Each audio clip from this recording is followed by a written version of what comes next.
Hello everybody, welcome to Awesome Rusty Bucket. Subscribe to the channel if you haven't already and drop a like on this video. I am trying to hit 100k subscribers on this channel by the end of the year, so your subscription would be much appreciated. Also drop a like on this video, only takes 1 second and it makes a massive difference. So today's video is me reacting to a game that happened on Friday, coming out a couple of days later because I have company visiting and I want to preserve a couple of videos for the week so that I don't have to focus on my job while having company over.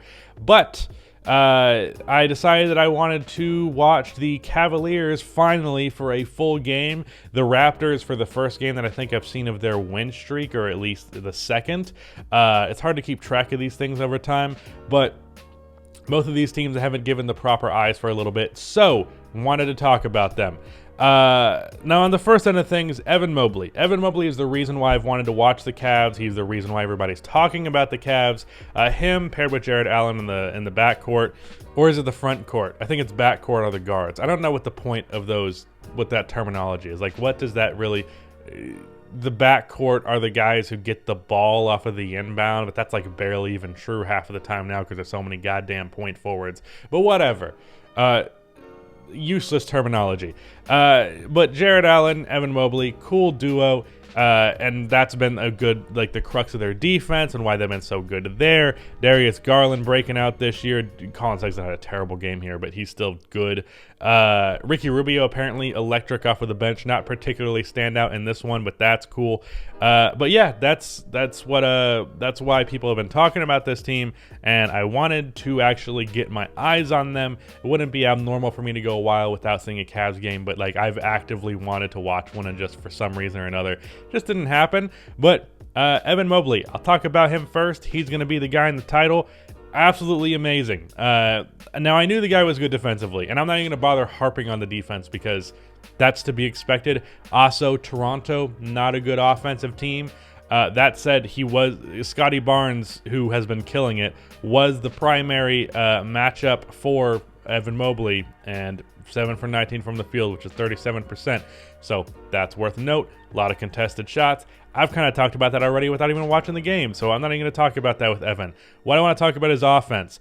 Off of the dribble game, really good. Not just for his own offense, but for his teammates as well. A couple of face-up jumpers out of the post. I think at least one. There might have been a second one. A lot of post-ups. He got an and one at the start of the game after getting a block where he put it up with the left hand and definitely lost the ball, but it still went in. So that's cool. He had a couple of plays where he set up his teammates. One late drive. This is a game that was won by 1 point for the Cavaliers. One late drive out of the corner where he drew the double on the drive in the paint and then like whipped the pass around to Jared Allen, who dunked it. So that was fantastic. He finished the game with 2 assists. Honestly, could have finished with like 8. Like there were a lot of plays that he completely set up, and then the players just missed the shots. Honestly, for projecting a peak off of this, I think Evan could be like a 5 assist per game big man. And then the jump shot, you know, it's not the most natural or fluid thing in the world, but he seems comfortable in it, especially from mid range. I think he might have even taken a pull-up. I might be mixing things up at this point. Some games quickly turn into a blur in my head. But nice post-ups, nice drives, nice mid-range face-up shots. He took some threes. They did not go in, but he did take them. So yeah, I really liked what I saw from Evan. And offensively, I said early on, like, I wouldn't be surprised if Evan struggled with his offense to start his career, just because there were rough edges. Like, there was, you know, how do I put it? It seemed like a raw player who was trying to be like a more well-rounded player, and it was pretty evident that he was going to be that guy, but he just wasn't there yet. But thus far in his career, it seems like the offense is there. He's averaging 13 points, 8 rebounds. He's had multiple great scoring games, and then the defense is just phenomenal. Outside of that, for the Cavaliers, Jared Allen, great fucking game. 16 points, 15 rebounds. He hit a 3-pointer, and this 3-pointer was off of the glass with I believe Kem Birch was the defender, in his face late in this game. I would have been pissed off if I was a Raptors fan, like furious that shot went in, because it's end of shot clock, heavily contested. it's Jarrett Allen, and he banks in the 3. Just ridiculous. Outside of that, Chetty Osman, really good game. 5 3-pointers in this one, I believe. Yes, 5 for 10. Rubio scored the ball more than you might think, and his passes were not anything outstanding, so there's that. But other than that, I do want to, one thing about the defensive duo of Jarrett and Mobley, there was one play that stood out to me where the Raptors actually scored, but it was like the play that OG made this not as big of a deal as it could have been. So like, okay, OG was posting up on, who was he posting up on? I can't even remember. I think it was one of the guards, one of Sexland. Speaking of that, Darius Garland had himself a very, very good game. I didn't mention that. Got a nice and one late. But OG was posting up on him, one of them, spun into the paint, about to get a layup, and then he had to pass it, and he made a crazy pass through both Mobley and Allen to Kem Birch, who put up a floater over the both of them, and that shot went in.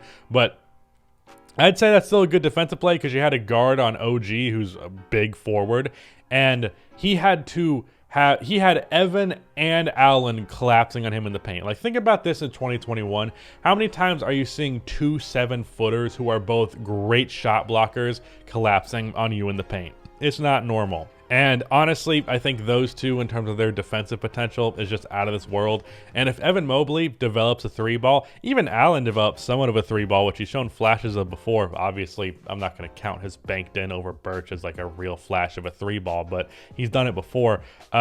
If either of those guys breaks out into being a good shooter, I think the offense will be fine, and even the rough edges of that will be worth how good they'll be defensively.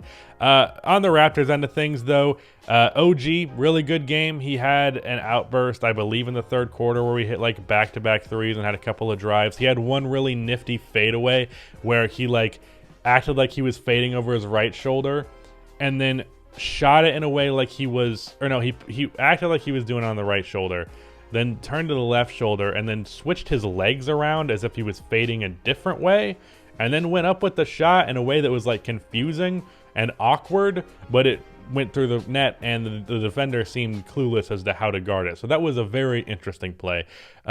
He took a mid-range pull-up late in this game to win it, which did not go in, and Scotty Barnes actually missed the tip layup. I'm not going to talk about Scotty Barnes in this video because I want to do a video focusing on him later this week. But OG, really nice game. 47% from the field, 43% from 3. A couple of drives, which he's always going to do. 23 points. Nice to see from him. I picked him to win Most Improved Player and to break out an average 20. And thus far, his efficiency is bad, and it needs to get better in order for him to win that award. But he is up to 20 points per game like I had predicted. Good game from Gary Trent. That's nice to see. Nice to see him scoring outside of the 3-ball.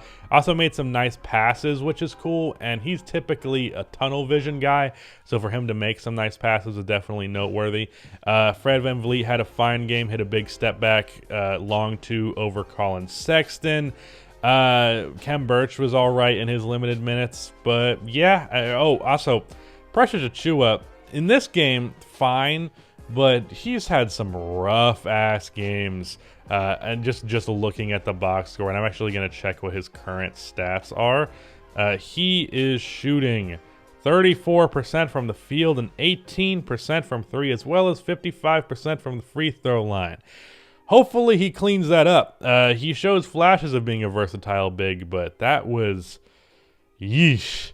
Anyways, that is it for this game for the most part. Evan Mobley is absolutely the truth, and I look forward to seeing his career going forward, I guess. But yeah, that is it. Goodbye.